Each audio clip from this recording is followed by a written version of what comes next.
Most definitely. I think what you're talking about when you talk about someone experiencing trauma during election period is what someone could describe as a post-traumatic stress disorder. Many people who've experienced violence, elections in Kenya have always been marred with violence, tribal violence, usually instigated by politicians. If you look back from Moi's time, for the very first time when you're having multi-party elections, there was a lot of violence coming with that election. There's a lot of tribal innuendos and propaganda being pushed by politicians. I think the summit of it all came in 2007, where the post-election violence had killed thousands of people. I think it's a lot more than what was declared. And when people experience such traumatic events, anytime an election, because like you can see right now, there's already tribal narratives being pushed around. They trigger people who've experienced such experiences.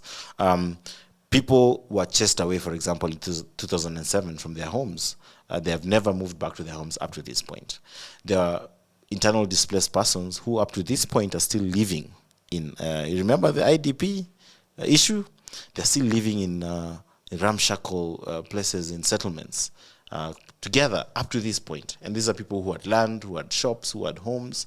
And so anytime such things happen, they trigger people to react. Now, political violence is something that started way before politics was being done by Africans. It started with the colonial masters.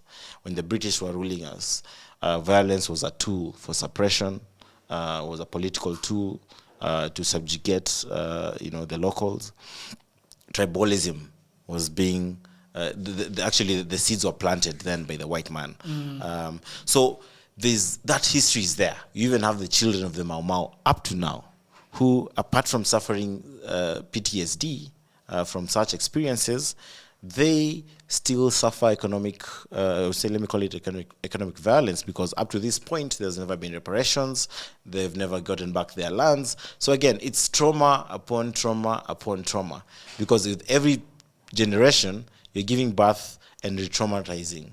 Because, for example, if I'm a father who was experiencing violence, right?